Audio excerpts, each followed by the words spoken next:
Hey, what's up, everybody? Coming this morning with the September TV boxing schedule. So all the fights you can look forward to in the month of September. They all should be good. So, you should be checking everything out this month. I'm going to give you what I have right now for the whole month, but I will be doing what I did last month and updating it in the middle, basically, to let you guys know, because changes with the coronavirus especially, guys have been dropping out.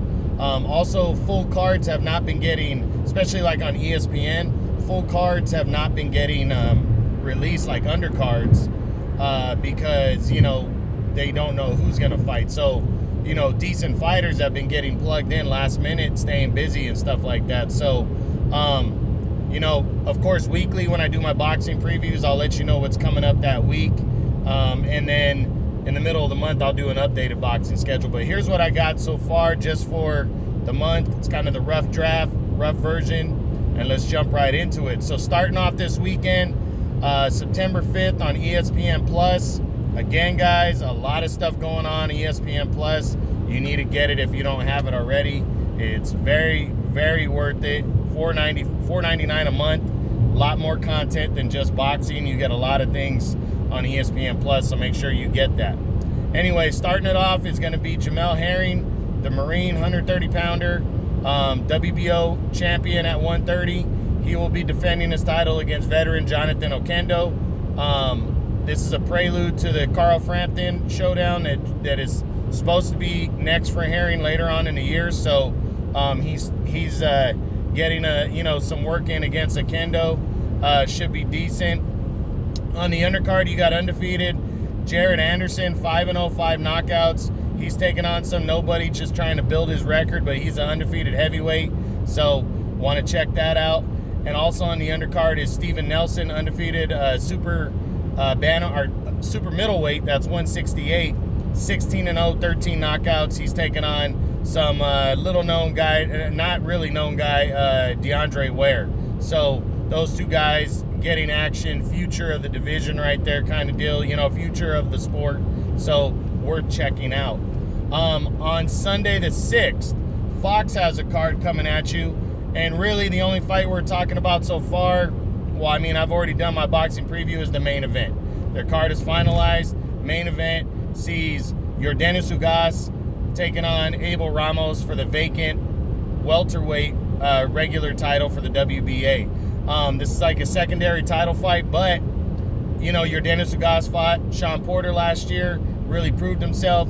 He's just outside of the Big Six at 147. He's trying to capture, a piece of the world title here, going against Ramos, who's been hot the last few years since a close decision loss to Jamal James, who just broke into the top 10. So, decent matchup here on Sunday on Fox. You got Ugas versus Ramos. Then on the 12th, ESPN Plus has two cards coming your way. That's Saturday, September 12th. They got two cards. First, from the United Kingdom, former world title challenger Anthony Yarde is taking on some little-known guy named Doc Spellman. Now, this is a light heavyweight bout right here, 175. Anthony Yarde coming back, returning from the loss to Sergey Kovalev last year. When he almost knocked Kovalev out, but Kovalev wore him down and stopped him in the 11th. But that was the fight right before Kovalev fought Canelo, and Anthony Yarde gave Kovalev a run for his money. The guy's like 19-1 with 18 knockouts. He's very good. You guys want to check him out. That's on ESPN Plus from the United Kingdom. That'll probably the card not very good underneath. Nobody really well known or that I'm interested in watching. But there's a whole card there on ESPN Plus. That fight will probably come at you early in the afternoon that day. Then later on that day on ESPN Plus, you got two fights we're talking about. I think they're going to be pretty solid. Guys at crossroads. First on the undercard, the co-feature is a featherweight bout, crossroad bout between two former world title challengers. First, former three-time world title challenger, Manuel Mariaga. He's been in the ring with a couple guys, Vasily Lomachenko. He's fought Oscar Valdez. He's had cracks at the world title. He almost fought Shakur Stevenson earlier this year. He's taken on Joet Gonzalez, the guy who did fight Shakur Stevenson last year for the title and came up short. So this is a crossroads fight right here, and it's in the featherweight division. And to be honest, I think the winner has a decent chance of grabbing a hold of a top 10 spot because, both guys are solid, and to beat one or the other would be a significant feather in their cap. And featherweight is kind of open right there towards the end. So I think there's a chance the winner grabs a top 10 spot. So that should be good. Marriaga versus Gonzalez. Then on the main event, the last guy to fight Terrence Crawford last December, nicknamed the Mean Machine, his real name Edigis Kavaliauskas, long fucking name, but he gave Terrence Crawford a good fight for the first 4 or 5 rounds. He should have scored a knockdown. They should have ruled that one. They ruled it a slip. He hurt Crawford. Crawford had to really open himself up and dominate the middle rounds before he stopped the Mean Machine in the 9th round. But this dude, very credible, very solid welterweight. He put pressure on Crawford and actually did a pretty good job. That's his only loss. He's returning for his first time taking on veteran but little-known Mikhail Zuski.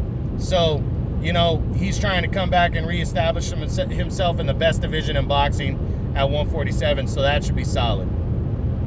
Okay, now next, on September 19th, you got, 2 different cards coming your way. ESPN Plus has 140-pounders. They haven't filled out their undercard really yet. It's got former 2-division world champion Jose Pedraza at 140 trying to continue to establish himself. He's coming off a solid win over Mikel Espierre, another former world champ. He's taking on Javier Molina, who's a decent 140-pounder who just upset Emir Imam back in February. So both guys coming off of 2 good wins. They're trying to establish themselves in the 140-pound division. I think a win either way could get them a top spot right here. So that's a solid fight right there at 140. Again, they haven't filled the undercard yet, and I think Bob Arum will plug in a couple decent fights on the undercard too. When we do the updated schedule, I'll give you the breakdown of that one. But on Showtime that night, there's a really good triple header coming out on Showtime. We'll start with the undercard. Undefeated welterweight prospect on the rise, Jason Ennis. Dude is 25-0 with 23 knockouts. He looks like he could be the real deal, fighting in the best division in boxing. He hasn't finalized his opponent yet, but I'm sure when we do the updated schedule, we'll know who he's taking on that day, but that should be decent. Then the co-feature is a 126-pound featherweight world title eliminator, as you're going to see former world title challenger Tuxko Nayambayar from the Philippines. From Mongolia. He just fought Gary Russell Jr. back in February. Came up short, but he turned it on in the championship rounds. Good, solid fighter. He's taken on veteran Eduardo Ramirez. So should be decent fight right there. Winner could be next for the WBC world title. So that should be a good one. And Nayambayar is a good, solid action fighter. So I'm really looking forward to that. Main event, though, is going to be really good. 2 top 10 super welterweights. That's 154 going at it in a WBC final eliminator. You got number 1 contender Erickson Lubin, former world title challenger. Got knocked out in the first round when he was 22 against Jermell Charlo. He just walked into a punch, but very talented, very good. He's worked his way back into this fight, taking on Terrell Gausha, another former world title challenger. He lost a clean decision to Erislandy Lara a few years ago for the title. He's worked himself back in, and these 2 guys are going to go toe-to-toe. These guys are my number 9 and 10 super welterweight, right? Super welterweights. Super welterweight's a very good division, especially for the PBC, and these guys both represent the PBC. This is going to be a really good fight on September 19th, headlining that Showtime triple header, so check that out. Then 1 week later, on the 26th, we got 2 more cards to close out the month. First, earlier in the day on ESPN Plus, you got my number 1 junior welterweight in the world right now. That's 140. Josh Taylor, the undefeated unified champion. He holds 2 belts. He won the World Boxing Super Series last year in October when he beat Regis Prograis. He's returning, making a mandatory defense of his title against Apinan Kongsong. Not a well-known Filipino fighter, but or Thai fighter, I think he is. Yeah, he's from Thailand. He's from Bangkok, Thailand. Not a known fighter, but that guy, 16-0, 13 knockouts. He knocked out a former world title challenger I think in his last fight or last year. He's solid. He's been waiting around for his title shot. Josh Taylor going to shake off some rust ahead of what he's hoping to be a showdown with Jose Ramirez for the undisputed title later this year or early next year. So that should be decent. No undercard yet, but that's on ESPN Plus, and I'm sure, like I said, when we do the updated schedule, I'm sure they'll have at least 1 or 2 decent fights on the undercard that day. But that night on Showtime pay-per-view, the biggest card of the month, and I think the biggest card maybe of the whole year so far, it's stacked, guys. Showtime pay-per-view. I'm doing something at my house for my daughter's birthday. Definitely having people over for this. It's going to be fucking good.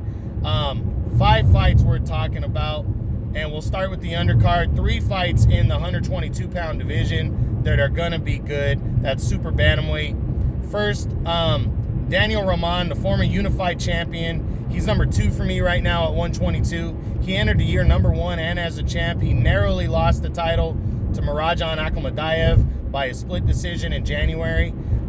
He's returning to action. He's taking on former world title challenger Juan Carlos Payano. Roman, I don't know if it's an eliminator yet. They haven't decided whether it's 10 or 12 rounds, but this should be a good fight. And Roman is a world-class fighter and a former champ. That should be good. Everything else is going to be fucking title fights that night. So next up, Brandon Figueroa, undefeated WBA regular champion at 122 super bantamweight.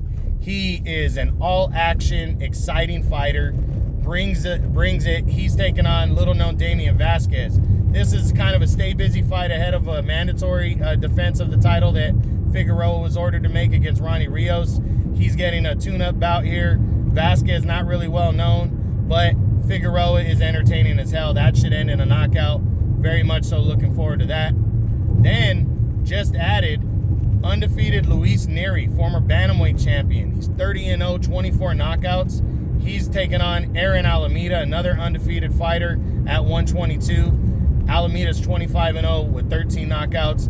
They are competing for the 122, the vacant WBC super bantamweight title at 122 that Ray Vargas just gave up because he broke his leg. So very big opportunity for Nery to become a 2-division world champion and make a splash at 122. That's going to be a good all-action fight right there for the vacant title. Can't wait to see it. But now it gets really, really good. The 2 co-main events featuring the Charlo brothers. We'll kick it off with Jermall Charlo, the 160-pound WBC middleweight champion of the world, is in the biggest fight of his career as he will defend his title against former 2-time world title challenger Sergey Derevyanchenko. Charlo never been in a ring with anybody like Derevyanchenko. Derevyanchenko fought in his last 2 years, has had world title fights against Daniel Jacobs, where he lost a split decision in that one. Good fight. And then he lost to Triple G last year in a fucking war. Triple G put him down in the 4th. He came back and really had Triple G on his last legs in the second half of that fight. A lot of people, he lost a very close unanimous decision. A lot of people feel he won that fight. Good action. This is going to be a huge middleweight fight right here at 160. This is my number 3 and 4 middleweights in the world right now. I can't wait to see that one. And then the other half of the co-main event featuring Jermell Charlo, the 154-pound super welterweight champion or junior middleweight, whatever you want to call that. He is attempting to unify belts against Jason Rosario, the already unified world champion, who just upset J-Rock Williams back in what was it? I think he beat him back in I'm sorry, guys. He beat J-Rock back in January to capture the unified world titles. That was a huge win right there for him, a huge upset because J-Rock was number 1 in the division at the time. And this is basically the battle of numbers 1 and 2, and 3 of the 4 major world titles are on the line. So big time fight right here. I can't wait to see it on that card. You can't miss it. This is going to be good action. Could go either way. So Make sure you're checking out September. It's going to be good. Every weekend, you got multiple fight cards. All of them worth watching. Check it out because the fights are getting bigger and bigger every month that we come back from the virus. The fights are only getting bigger and bigger, so make sure you're checking them out. All right, guys, that's the September TV boxing schedule. Hope you enjoyed it. True Boxing, you've been hit with the truth.